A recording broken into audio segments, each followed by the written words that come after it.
Welcome to Wisdom Woman podcast. I believe that is in constant change and growth, not in perfection, that we find happiness. In this podcast, I'm going to be talking with top performance professionals about tools, techniques, new ideas on how to develop your communication skills, use your creative thinking, be a team player, manage your tasks like a pro, be motivated, become an expert on relationships, and a problem solver. Everything you need to be 5 stars in all areas of your life. My intention is to help you develop your skills and find balance between your professional and personal life. My name is Bettina Meyer-Fluke, and I hope I can be your trusted advisor. Hello, we're here today to talk about work-life balance and how challenging it is during this COVID situation. This phrase work-life balance have been business for years, and the concept is that employees should avoid letting work overtake their lives.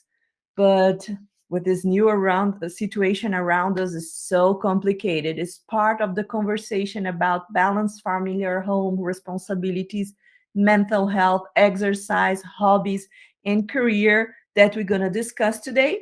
And we have an amazing person with us, Krista. She's a nonprofit professional, and she will be sharing some tips around this topic. Krista, welcome, and thank you for being here with us today. Yeah, it's my pleasure. I know. Speaking of work-life balance, what time is it? It's It's 10 my a.m. here pleasure. in Colorado, but we are transmitting to several folks in Brazil. So over there is 2 p.m. How about Wow, you? see?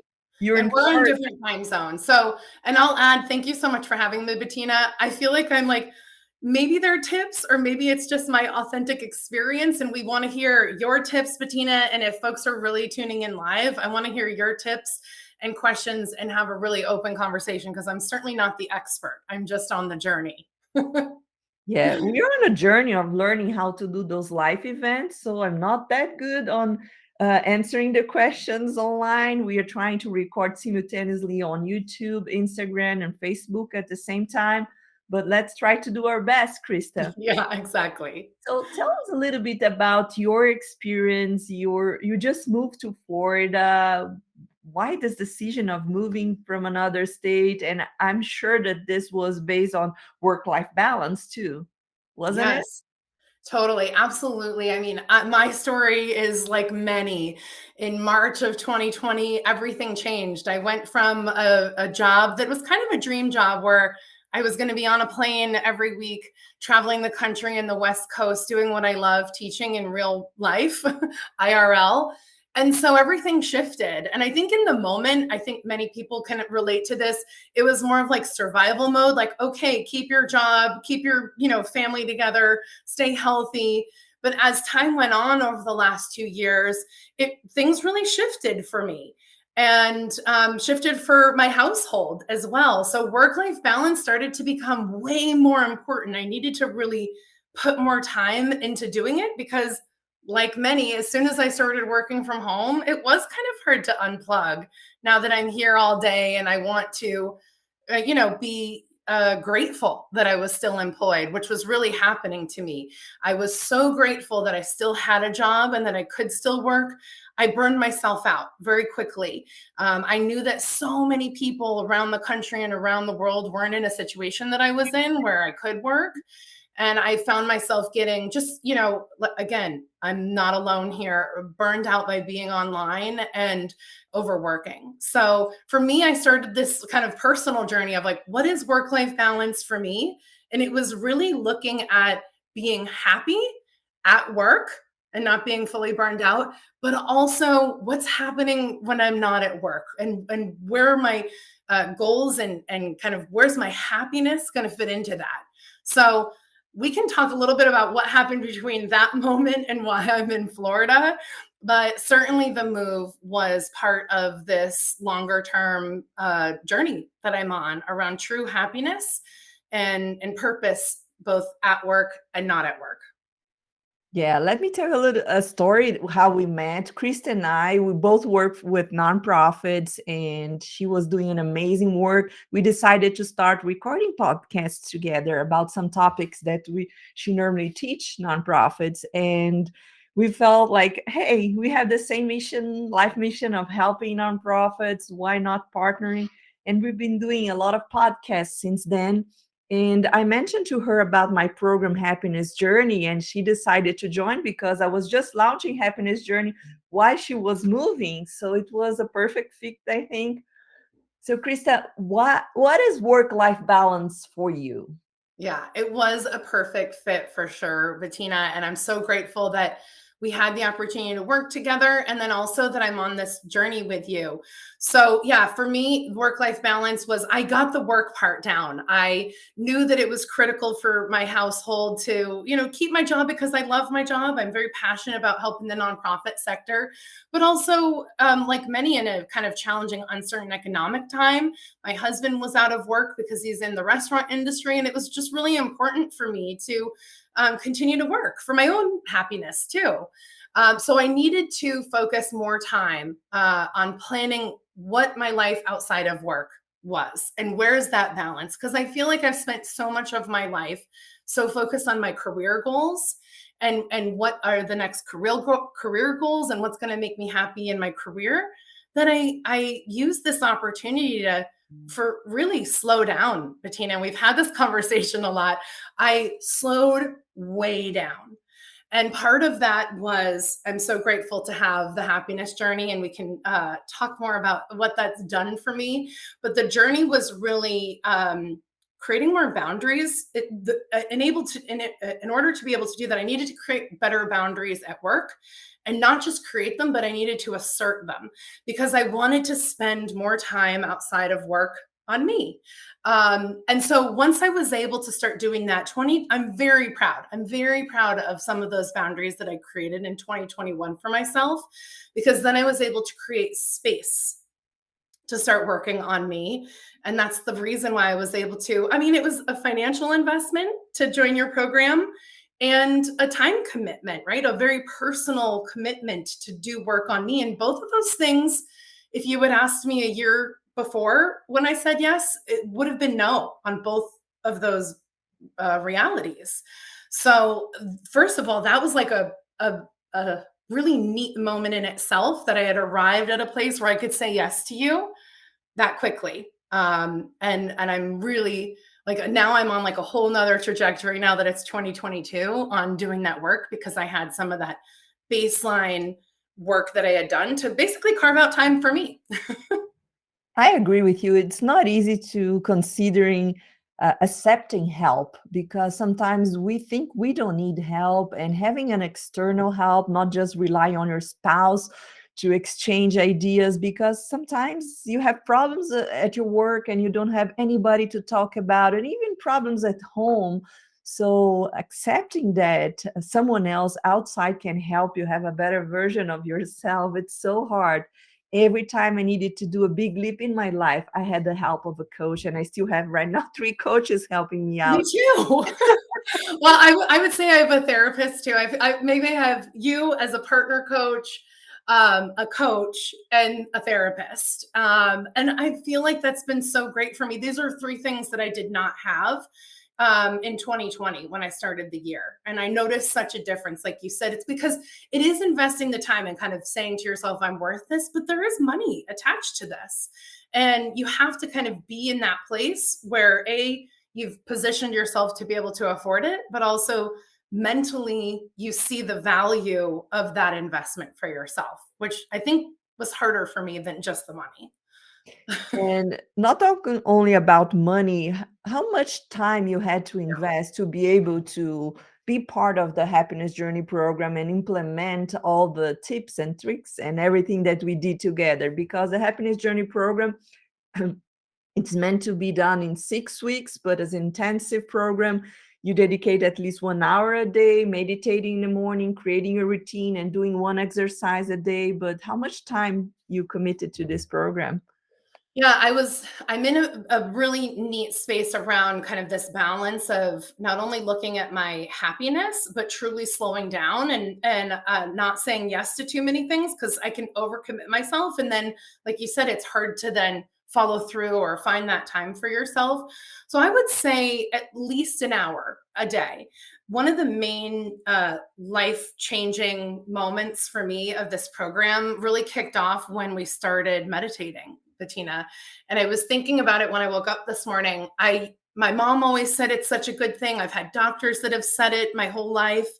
And I always said I had this like barrier. I said to myself, it's not for me. I like intensity. I can do some yoga and breathe for a little bit, but like I'd rather, roller skate, which I love doing as well, or do something way more intense. So I had created a mental block for myself and told myself I couldn't meditate and that wasn't good for me. So that act not only has meditation completely changed my life, and now my husband, we do a sleeping meditation on an insight timer that you told me all about every night. And if it's not on, we both are like, wait a minute, we hold each other accountable. So not only is it in my life now, and I feel like it will always be, but it was that learning moment of me saying, oh, it's not for me. Let me, take it off the table, to then going, oh my gosh, well, if meditation is my new thing, and I never thought it was, what are the other possibilities that are going to come out of all this, like you said, intense work that we did on really truly discovering our true happiness? I don't even have all the answers now. It's just a very exciting time to think about what's next. That's so nice. And what exercises did you enjoy more during the program? That's a great question. I feel like I've always been good at setting goals and having tasks and to-do lists and kind of putting that into my daily life. So while I love the accountability, frankly, I teach a lot of that. So while it's nice to have that time for myself, it was more about the life outside of what I would consider work. Even if you're doing goal setting, you're still putting work into yourself. It's really being mindful of daily habits, my morning routine. I think we also, I don't know if we talked about this before, but like comfort and really thinking through and going through those activities and thinking, you know, uh, not only what's comfortable and what do I need today, but I love thinking about like my legacy. So it's very like here now, what am I going to do to wake up and be my best self? And then in this quiet space, what's my legacy? And I haven't answered that yet, but I'm working on it because I have that morning and daily healthy routine that I think you really helped refine for me. Yeah, and I think all those exercises, they're meant to be a toolbox for you to use all your life. You don't have to use them all the time, but just grab them whenever that you need to make your life even better.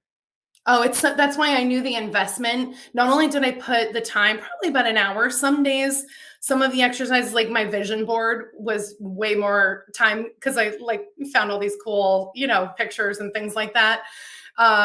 But probably about an hour, but I knew the investment was going to be, and you were so great at it. And the group, I was also going to say I was searching for a different network of folks, like you said, kind of outside of work that could relate to this life experience, which I loved. And I knew the investment was going to go beyond just the 6 weeks because now I have this whole toolkit and other colleagues that I can reach out to, and you, it's not ending. It's more of like a fresh start. It's a new me that I was ready for. Yes, and I saw the results of your happiness test. It really increased. That's the best part of it. We normally test people when they start the program. There's an amazing test that's done worldwide, and then you did it at the end. You almost hit it 100. That's so impressive how it changed. Well, and I loved that too because I think sometimes there's like a wiring of the past. And this is a lot of what the daily meditations have reminded me of around really staying present, and that sometimes we can bring past struggles into our current mood. Look at me talking all meditative. Um, but it's true. And I was able to identify that maybe in the past I wasn't happy, and I kept kind of thinking I wasn't, right? Because this was just a way of thinking that I had gotten so used to. And doing this work and doing the test actually helped me realize that I'm happier than I was thinking I was. So a lot of it is we get stuck in that. And I think I've been sharing all of my meditation moments at work actually. So now I'm bringing it back to work and I feel like I'm helping everyone else find balance maybe, or at least being an advocate of that. And I love this one. It's the past is a memory and the future hasn't happened yet. So it's all about right now. And that's so helpful to me because some things we want to leave in the past, trauma or pain or challenge, stress. It's that time where I think some of us are having a hard time letting go of that stress that we've had over the last few years and kind of reinventing ourselves or stepping into this new version of ourselves. And that's the reason why I wanted to share and talk about this because it's been so personal to me, Bettina. But I feel like what I'm working on is something that I hope can get others excited about the potential for themselves too. I totally agree. And this program was meant to help you guys shine your own light. And once you have your light out, the idea is for you to transform others to shine their light too with all the tools that you learn. And you become a teacher. Whenever you become a teacher, you really understood what it's meant to be. So if you're Yeah, teaching others, that's amazing. That's the best part. You I love mentioned it. health. The authentic side of it for me. I think I teach at work because I'm a practitioner and I have education and experience and all those kind of like work related qualifications. I think this is an exciting time for me because it's a different role. It's more about really that's some of my goals, which when we were talking about it, my goals are pretty like um, I don't know, non-traditional this year. It's about like really showing up being authentic because I feel good about that when I'm most authentic. I'm my happiest and I attract other authentic folks. So that's a challenge sometimes in really being vulnerable and authentic. And that's I think the difference is that I don't feel like this is like my expertise. This is sharing what I am going through to open other conversations for others to share. You mentioned about vibrating high, and part of the Witchy Planner, a chapter we have there, it's about the energy scale. What are your tricks and tricks to be always on this high scale of energy? Because you're saying you're attracting a lot of nice people Yes. around you, and this is because you're vibrating high.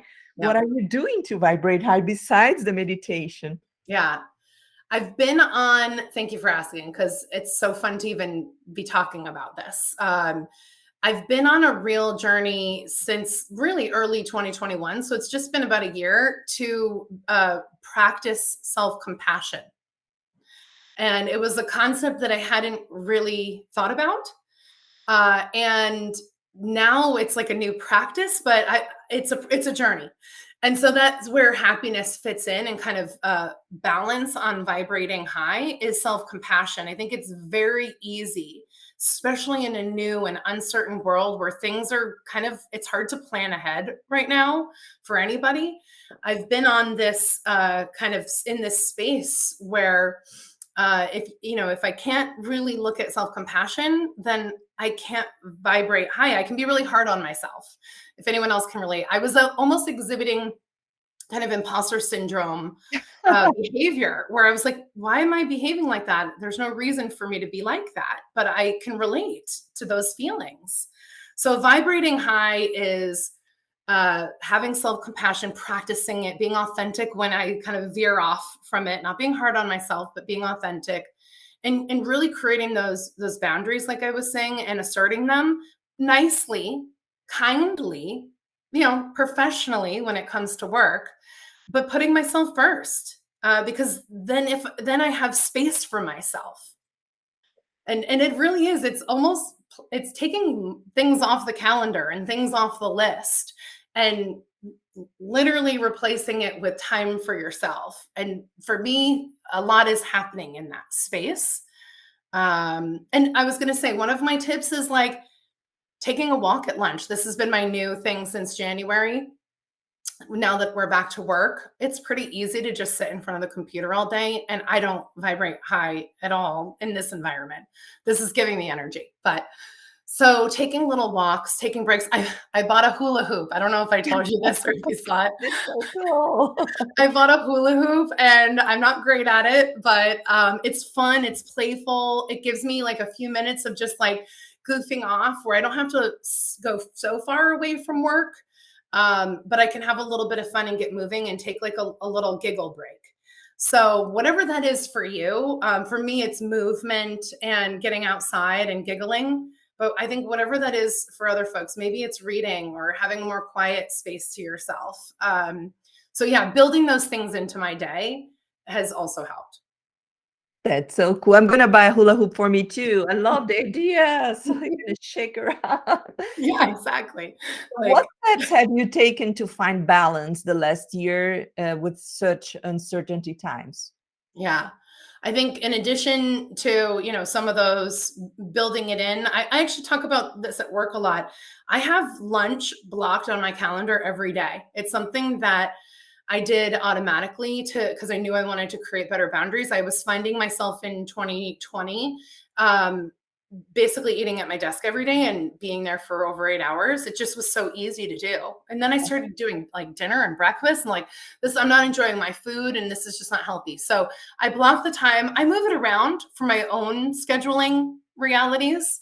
But that just is a reminder to me that I, need to take a break to do something like that. So that's why I've been doing more walks. I'm standing. I just bought a standing desk. My husband was the one that's like, just get it. Comfort has been so important because sometimes we can, like you said, get used to just like working at the couch or the dining table. I'm like, this isn't going away for me.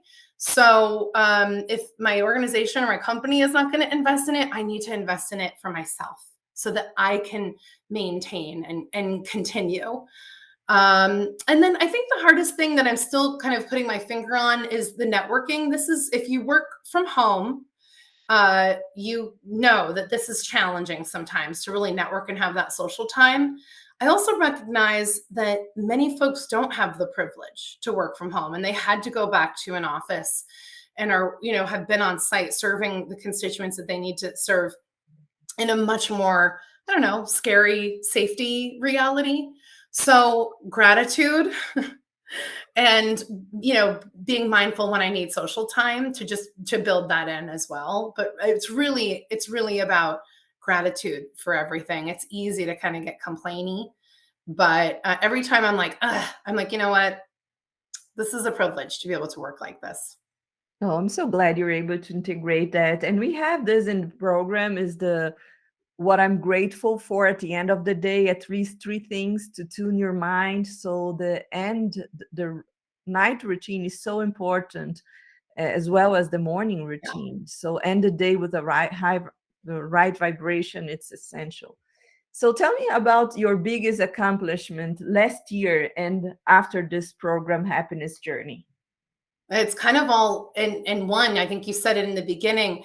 Part of this journey was also in our household, kind of figuring out, are we in, COVID happened. It is what it is. Is this, are we, in a position to be successful and accomplish our goals? So my husband and I had to kind of have a real conversation. This is the other part of finding this balance and finding happiness is, like you said, the folks in your life and in your household.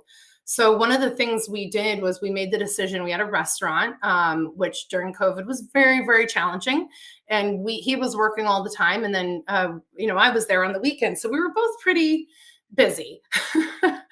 And we are very proud that we kept it open as long as we could, but we made the decision to close the restaurant in August last year, which started to kind of put some other things in motion, which was so great. We had this like really nice moment where we could start thinking about, okay, well, if the restaurant's closed, what possibilities does that give us? Which resulted in us selling our house in San Diego and moving to Florida to be Wow. closer to family. Yeah, Yes, crazy. considering family, the 5 areas of your life, you will find balance on all of them: work, friends, community.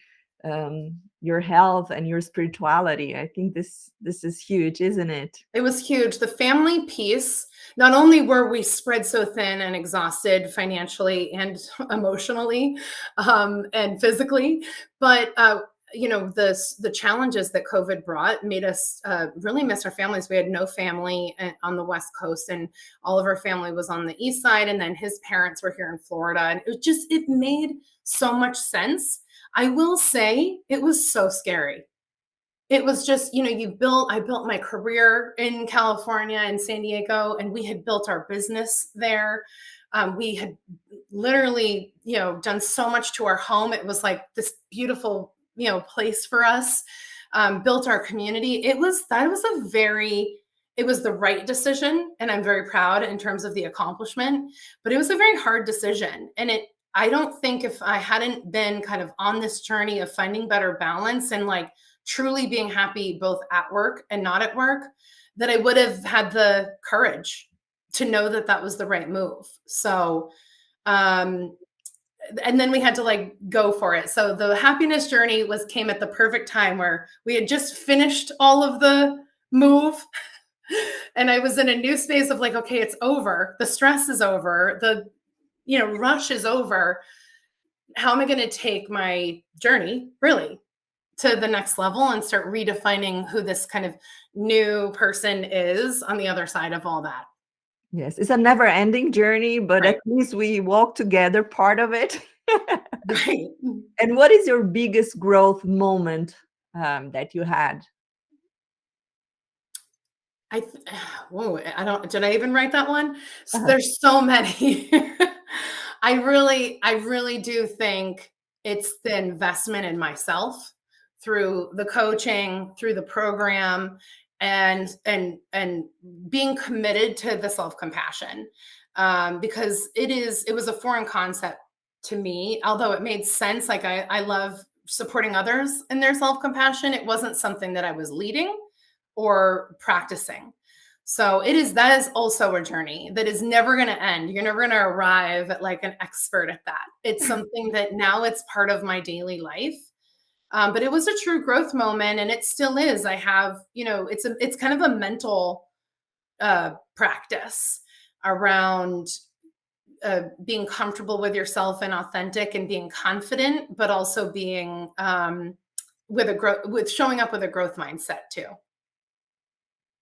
I totally agree. And how do you think this program helped with your marriage? Hmm. I mean, I joke with my friends that it saved it.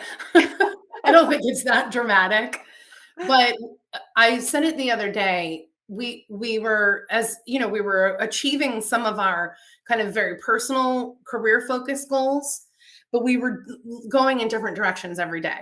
So it's like you're in this, I'm sure many people can relate. And sometimes you need a season for that, right? You want to be able to be in a relationship no matter what it looks like, that you can support different seasons of coming and going. But for us, we had been going in different directions for so long that we didn't have as much time together to have these really important conversations.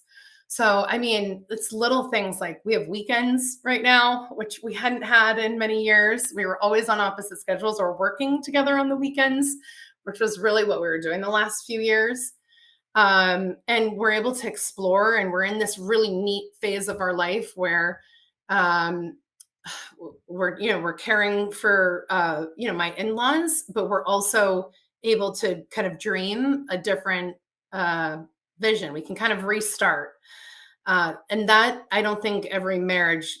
I think every marriage should have that, but I don't think every marriage. It takes courage to do that too, not just physically move yourself and start over, but to do it with someone else, and both get on the same page. It's really opened up our communication. So whether it's the marriage or a work relationship or any relationship, I highly recommend doing that hard work and having those critical conversations. And you said your husband didn't meditate before also? No. Something you started together with the program, and now Yep. it's like a thing you do together? It's a thing. Yeah, every night. I'm like, I was so tired last night and I was going to bed. He's like, don't forget the meditation.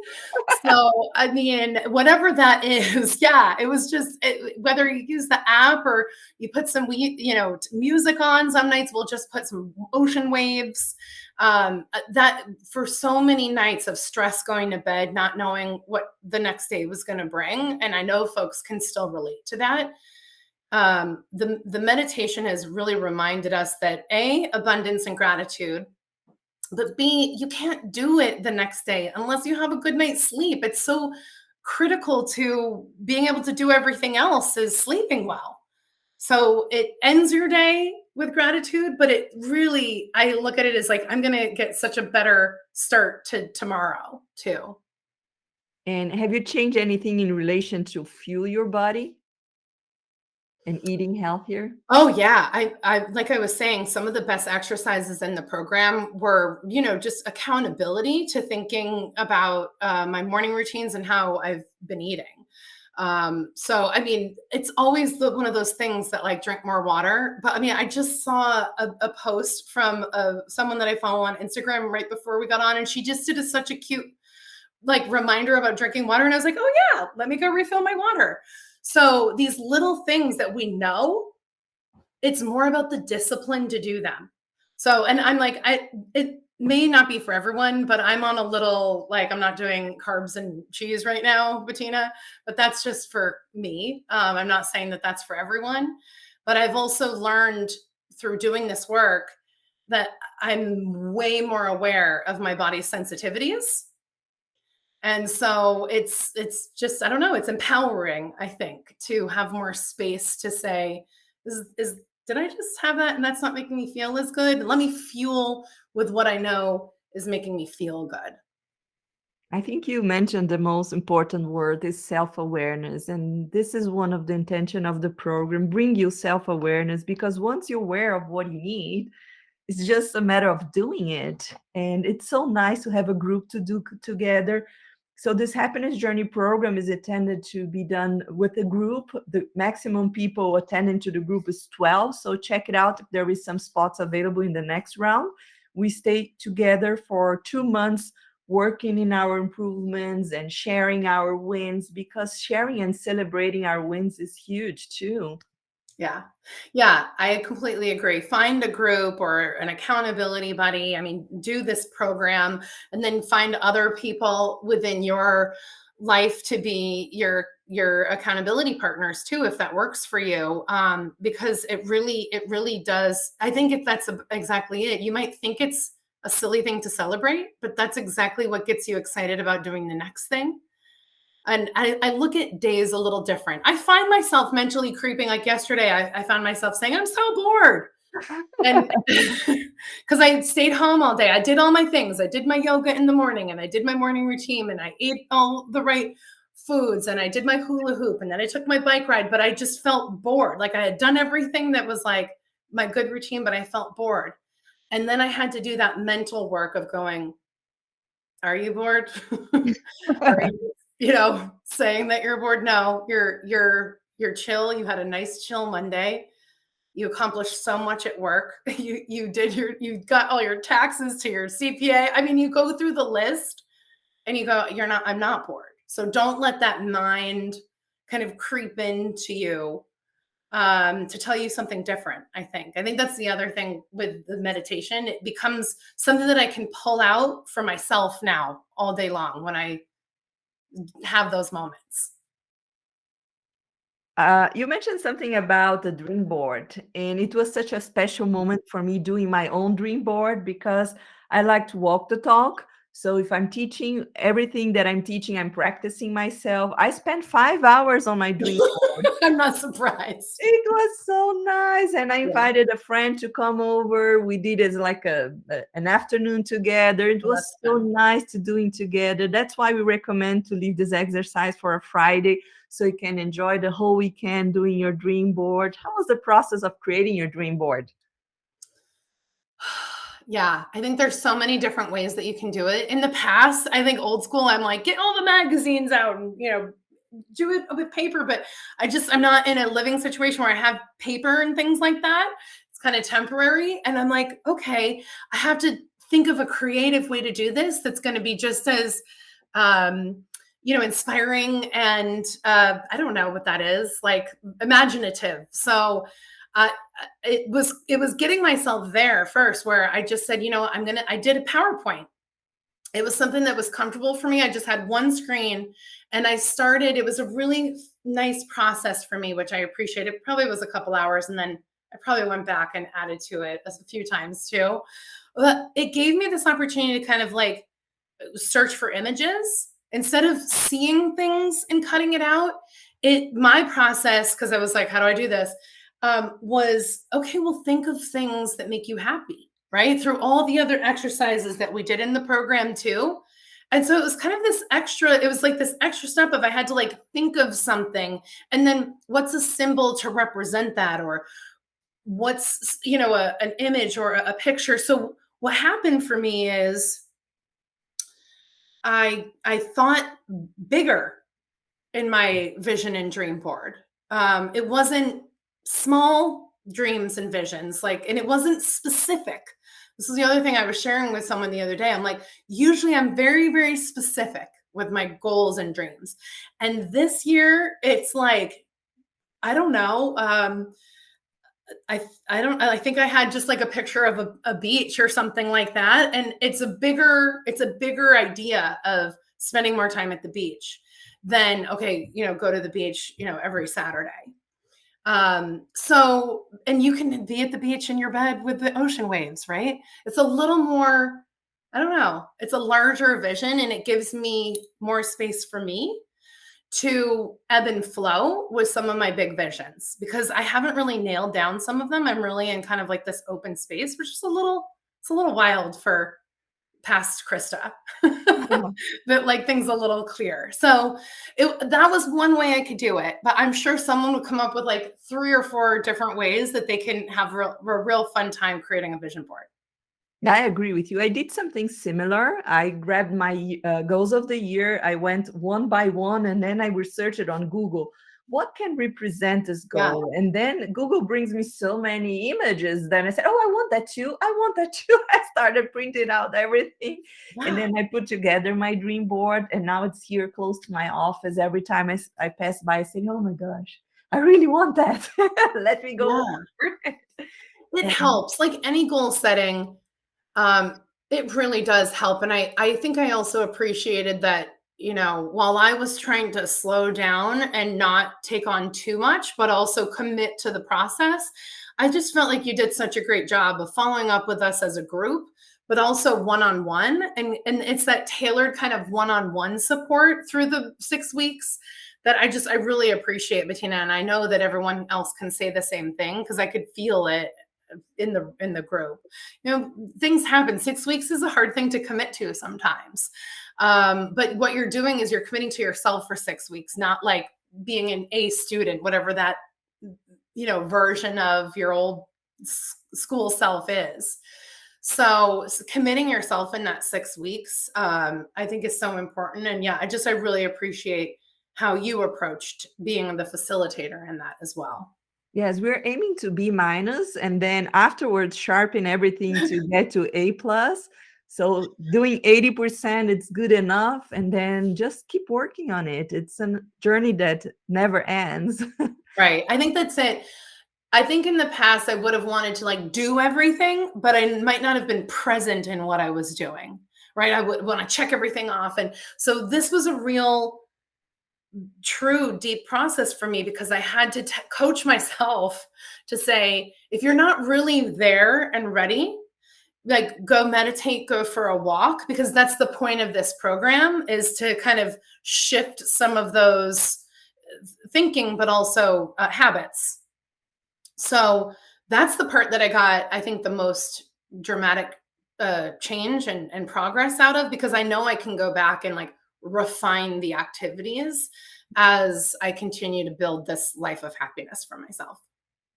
Thank you for being an inspiring model for us, Krista, and to being part of the happiness journey. I hope you come back as a helper in our group, and then we will share more experiences around. If you want to learn more about happiness journey, just go to our website, www.wity.tech, and there is a full page explaining how happiness journey works. You can schedule a full session with me to see if we are a best match or not, but I'll be more than happy to have you in the group. And I wish you can be as happy as Krista she is now and bring this joy to your marriage, to your relationship, to your life, if possible. Thank you, Krista. I love having you around. Thanks, Bettina. Thank you for listening to Wisdom Woman Podcast. To hear past and future episodes, please subscribe to the show on your favorite podcast channel. We appreciate your reviews. To give us suggestions for future show topics, please write to us at podcast@wity.tech. If you're interested in having me as your trusted advisor, schedule a strategic coaching session on my website, www.wity.tech.